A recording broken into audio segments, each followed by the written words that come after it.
Aujourd'hui, j'aimerais vous prouver à quel point notre époque n'est plus du tout la même que celle d'il y a à peu près 15-20 ans, et ça passe également par le divertissement. Et je me dis régulièrement que si j'ai de l'affection pour cette époque, c'est parce qu'elle représente mon enfance, mon adolescence, ce qui veut peut-être dire que je suis en train de devenir un vieux grincheux, un grognon, un boomer. Mais quand je découvre à peine 2 ans plus tôt des films que je n'avais jamais vus, complètement incroyables, sortis il y a 20 ans comme Les Fils de l'Homme, je me dis que ce n'est pas un hasard. Et si, selon moi, il y a un acteur qui symbolise bien cette période, c'est Heath Ledger, qui nous a quittés il y a tout juste 16 ans après son excellente interprétation de Joker dans The Dark Knight. Et j'ai l'impression que la décadence du cinéma a commencé, doucement mais sûrement, à cette période. Par exemple, le MCU est né pile poil l'année de la mort d'Heath Ledger. Même si, attention, je précise que la décadence est arrivée doucement mais sûrement parce qu'au début, le MCU était excellent. C'était le blockbuster de qualité par excellence. Et donc, pour en revenir à Heath Ledger, pour moi, il incarne 3 films dans mon âme. Même si je sais qu'il en a joué dans plein d'autres, plein de gens vont me dire « Eh mais t'as pas parlé de ce film !» Je sais, c'est complètement subjectif. Déjà, il y a Le Secret de Brokeback Mountain, qui est un film que je respecte énormément, puisque mine de rien, il est sorti à une époque où il en fallait quoi. Enfin, il fallait des balls pour sortir ça. Contrairement aujourd'hui où c'est obligatoire. Vous prenez l'épisode 3 de The Last of Us que tout le monde adore. Je suis désolé, moi quand je vois ça, je vois vraiment de l'homosexualité vue par des hétéros. Alors que Le Secret de Brokeback Mountain, tu sens que ça a vraiment été étudié. En deuxième film, il y a évidemment The Dark Knight. C'est la base. C'était une énorme surprise. Personne n'y a cru. Personne ne pensait que Heath Ledger était capable de modéliser un tel personnage et se détacher autant de Jack Nicholson qui lui, comment dire, incarnait le Joker mais d'une façon complètement différente. Bref, The Dark Knight, de toute façon, j'en ai déjà parlé très longuement dans une vieille vidéo. Peut-être qu'un jour je m'y remettrai parce que c'est vrai que mes vidéos d'avant sont très vieilles, voilà, un petit peu datées. Il faudrait que je dépoussière un peu tout ça avec ma patte d'aujourd'hui. Et il y a également un autre film sous-estimé, moins connu, qui est Chevalier. A Knight's Tale en anglais, un conte de chevalier. Et j'ai vraiment envie de me pencher sur lui, car il est celui qui représente le plus mon enfance. Il représente également l'image qu'on essaye aujourd'hui d'effacer, celle du chevalier blanc, le chevalier servant, celle du féminisme qui, mine de rien, avait quand même de la gueule. Exactement comme celui de La Momie de 99 dont je vous parlerai un jour. En 2021 sortait le film Le Dernier Duel qui, pour moi, est le dernier vrai bon film de Ridley Scott. Et même si j'adore ce film, je ne peux pas m'empêcher de me dire qu'il s'agit encore d'une tentative de déconstruction. Vous savez, où la femme est encore une fois une proie au Moyen-Âge. Alors que mes aïeux, l'Europe était mine de rien à cette époque-là l'endroit le plus safe pour elle. Mais c'est un autre sujet. Ça n'empêche, aujourd'hui, quand je vois ce genre de film, je me dis, mais où sont les vrais chevaliers? Où sont les belles histoires, l'élégance, les gentlemen, la confrontation entre une masculinité saine et une masculinité toxique? Eh bien, pour moi, elle est à 100% dans le film Chevalier. Quand un film moyenâgeux démarre sur la musique de Queen, We Will Rock You, tu comprends déjà qu'on veut juste envoyer des paillettes dans les yeux et te faire rêver. Chevalier est un film médiéval très américain, écrit et réalisé par Brian Helgeland, qui a déjà fait auparavant une poignée de films que je n'ai jamais vus. C'est sorti en 2001, donc j'avais à peu près 8 ans je crois. Et c'est adapté du conte du Chevalier, le premier des contes de Canterbury, de Geoffrey Chaucer, l'écrivain poète des années 1340 qu'on voit d'ailleurs apparaître en tant que personnage secondaire dans ce film, joué par Paul Bettany alias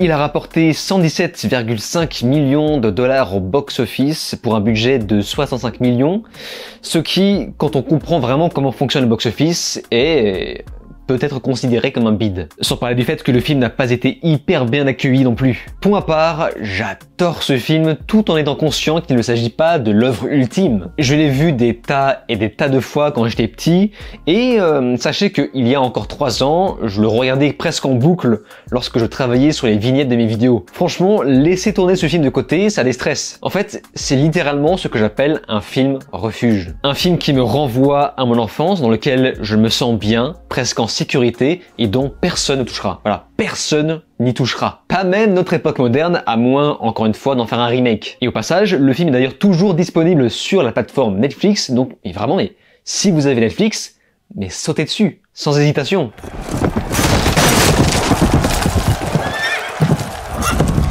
L'écuyer William Thatcher profite de la mort de son maître, Sir Ulrich von Liechtenstein, pour se faire passer pour lui lors d'un tournoi de joute. La réalité, c'est que William a rêvé de ça toute sa vie, et se découvre un talent hors pair lors des tournois. Il va donc se faire passer pour lui à l'aide de ses amis, d'une forgeronne de talent et de l'écrivain Geoffrey Chaucer, qui lui confectionnera une fausse lettre de noblesse pour concourir. Avec le temps, Sir Ulrich devient un champion de marque, rencontre l'amour, mais également la malice et le danger. Certes, je vous ai parlé de chevaliers, mais ne vous attendez pas à de grosses batailles, puisque l'histoire sera centrée uniquement autour des tournois, de la joute. Me concernant, c'est ma cam, et ce n'est pas pour rien que j'ai apprécié le premier épisode de la série spin-off de Game of Thrones, House of the Dragon. La particularité de ce film, c'est qu'il est volontairement anachronique pour créer, comment dire, des références aux années 70 et jusqu'à début 2000, d'où cette fameuse chanson de Queen au démarrage. Malgré cette volonté artistique, on a tout de même l'impression d'être dans un environnement moyenâgeux soigneusement travaillé. Que ce soit la foule, le peuple, les chevaliers, les environnements ultra réussis avec des maquettes. En fait, ce que le long métrage va faire, c'est qu'il va cibler des petits éléments à détacher du 14e siècle, mais sans en faire trop. Tandis que si le film devait être refait et sortir aujourd'hui, sur Netflix ou Disney+, évidemment qu'ils utiliseraient la carte de l'anachronisme pour ouvrir la porte au n'importe quoi, et je pense que vous m'avez très bien compris. Et justement, par rapport à l'anachronisme volontaire de ce film, il est important de prendre en compte que ce dernier ne se prend en aucun cas au sérieux. C'est un conte avec de la fraîcheur, une pointe d'humour parfaitement équilibrée, et surtout... Et tu rêves? Quoi, merde?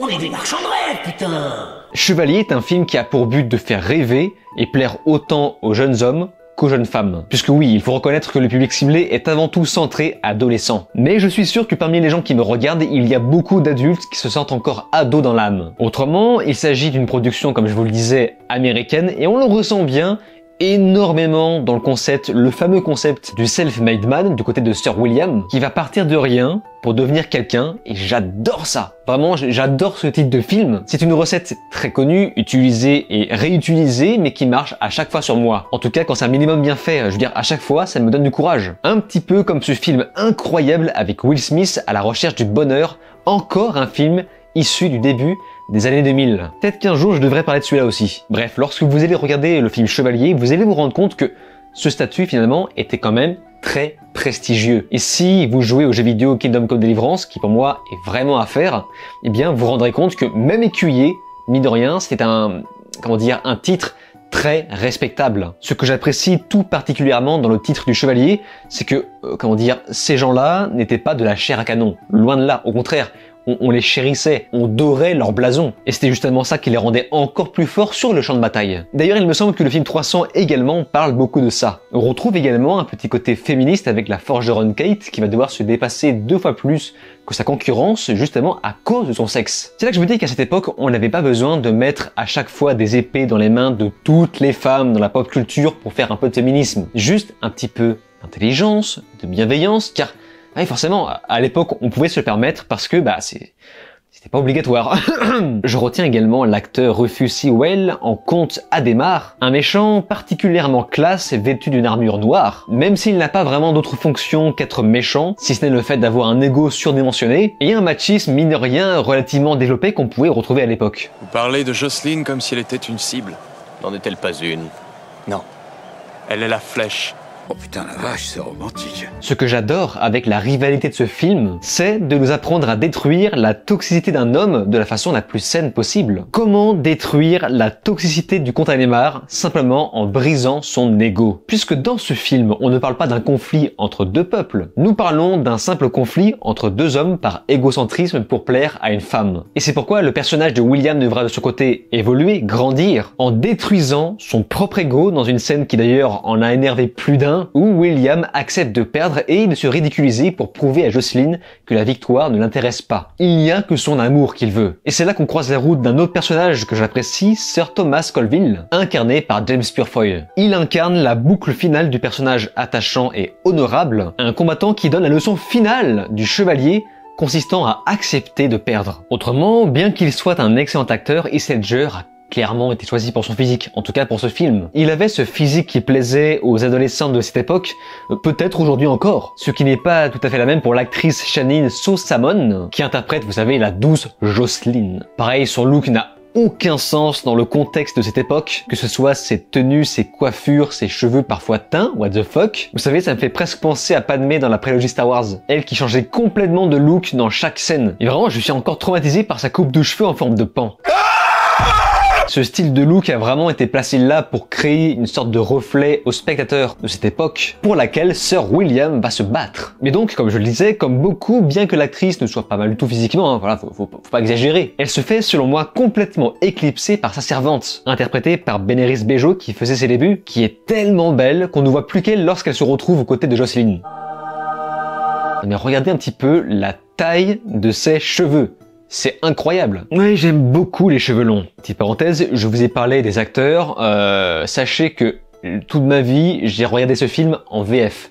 Je trouve la VF absolument délicieuse. Et pour être tout à fait transparent, j'ai vu le film en VO pour la première fois pour faire cette vidéo. Et c'est là que je me suis rendu compte que certains acteurs n'étaient pas non plus parfaits, il y avait parfois du surjeu, que la VF arrivait à corriger par-dessus. C'est ouf. Bref, écoutez, si vous n'avez pas vu ce film, ce qui est possible, je vous invite fortement à le voir parce que là, je vais spoiler, j'ouvre une petite partie spoilers pour boucler ce que j'ai à dire par rapport à l'histoire. Donc rassurez-vous, comme à chaque fois, je mets le petit timer. Donc je sais qu'on va me traiter de fragile, ce qui n'est pas la première fois sur Twitter par exemple, mais lorsque William retrouve son père, pour ma part, je chiale à chaque fois. Voilà, y a rien à faire, je chiale, et c'est vraiment le jeu d'acteur mais du père, mais c'est incroyable. À chaque fois qu'on a un zoom sur son visage qui commence un petit peu à se crisper, oh là là, mais c'est vraiment, ça me fend le cœur. Et c'est pour ça que j'adore ce film, c'est qu'il y a tellement d'émotions qui passent, et des émotions positives, vraiment, on pleure de rire, de joie. La découverte de l'imposture de Sir Ulrich est également un grand moment, avec Jocelyn qui prouve à son tour qu'elle n'en a rien à faire de la richesse, et qu'elle ne veut rien d'autre que lui. Et elle prouve que les efforts de William face à son humiliation en public n'ont pas été vains. En revanche, elle accepte le fait que sa fierté de chevalier de cœur soit plus forte que lui, au point de se rendre aux autorités. Ce qui nous emmène à une autre scène que j'apprécie beaucoup, sur Thomas Colville qui s'avère être le prince Édouard, qui récompense le courage de William en le faisant officiellement chevalier. Ah, j'adore ce film, j'adore! Comment ne peut-on pas aimer les histoires comme ça qui se finissent bien? Bref, fin de la partie spoilers. Comme je vous l'ai expliqué plus tôt, l'aspect anachronique ne brisait en rien à l'immersion de ce film, car il a été installé de façon complètement artistique et non pour remplir un critère. Ce faisant, les décors sont très réussis, ce qui est réciproque pour les costumes, avec du textile vieilli à la main. Bon, évidemment, ça ne vaut pas ceux de Game of Thrones, mais quand même, il y a un travail, mine de rien, très sérieux, notamment sur le visuel des armures, et petite pensée à ce fameux pseudo logo Nike qui m'a fait beaucoup rire quand j'étais petit. Le Seigneur des Anneaux est sorti à peu près pendant cette période. Et je trouve qu'on avait un parfait juste milieu entre l'époque d'avant et celle d'aujourd'hui. Donc entre l'époque où on utilisait les effets spéciaux de façon très artisanale et aujourd'hui on numérise tout. Donc dans ce film on va vraiment mélanger le vrai et le faux. On va faire des matte painting sur des décors faits avec des maquettes. Et ça rend tellement bien niveau immersion, ne serait-ce que par ce découpage. Ces plans qui vont se débrouiller pour créer une impression de profondeur, comme si on pouvait rentrer dans l'écran. Par contre, il y a un plan super moche. Vraiment super moche, on voit le reflet de Jocelyn dans de l'eau bénite. Pouah, l'incrustation est ultra mal faite, mais bref. Heureusement qu'on a des scènes d'action impactantes, c'est le cas de le dire, avec des gros zooms rapides à l'ancienne, les close-up, les travelling. Les scènes de joutes sont les seules vraies grosses scènes spectaculaires, donc forcément, tout a été misé là-dedans. Évidemment, le film n'est pas parfait, il y a des défauts, ne serait-ce que les dialogues par exemple, où on voit une scène d'embrouille entre William et Jocelyn qui sort de nulle part. Tu sens que juste sur le papier, ils avaient besoin que ces personnages s'embrouillent à ce moment pour pouvoir créer une évolution par la suite. Mais vraiment, l'idée, comment c'est amené, la façon avec laquelle ça a été écrit, ça ne marche tellement pas, c'est ridicule. Et c'est ce genre de truc qui nous montre que finalement, ça reste un petit film de divertissement, sans prise de tête, sans être un chef-d'œuvre pour autant. Et encore une fois, le décalage entre le Moyen-Âge et l'époque moderne s'étend également sur le choix des musiques, très souvent portées sur le rock, ce qui crée une identité parfaite et rend ce film unique sans, encore une fois, être un chef-d'œuvre. Et à côté, j'aime très sincèrement les compositions créées pour ce film, composé par Carter Burwell. Si avec ça on n'est pas plongé dans la chevalerie, je ne sais pas ce qu'il vous faut.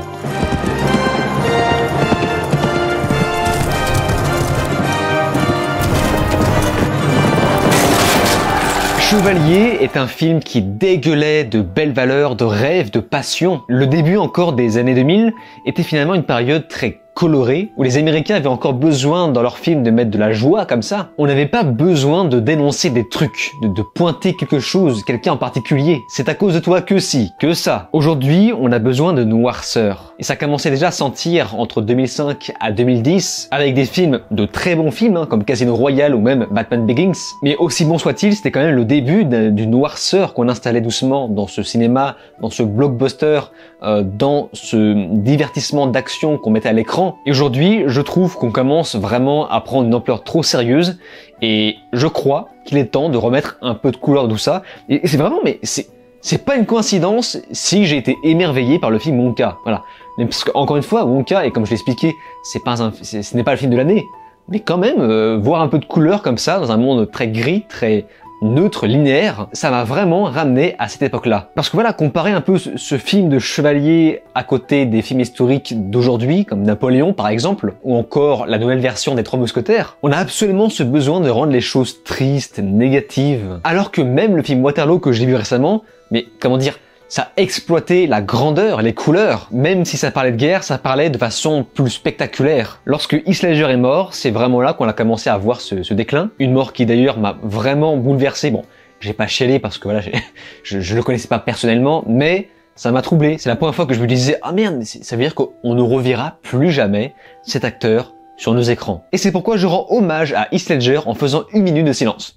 Non, je déconne. Si vous n'avez pas encore vu le film Chevalier, n'hésitez pas, encore une fois, il est disponible sur Netflix. Si vous aimez les romances old school avec de belles scènes d'action, simples, sans prise de tête, eh bien je pense très sincèrement que vous allez passer un agréable moment sur le film Chevalier de 2001. Mais en revanche, si vous êtes dans mon cas, si vous avez grandi avec ce film également, eh bien n'hésitez pas à me faire part de votre avis dans les commentaires, je serai heureux de les lire. Et c'est donc sur ces mots qu'on se laisse, n'oubliez pas de vous abonner à ma chaîne YouTube, cliquez sur la cloche, souscrire si vous pouvez, et de me rejoindre sur les réseaux sociaux.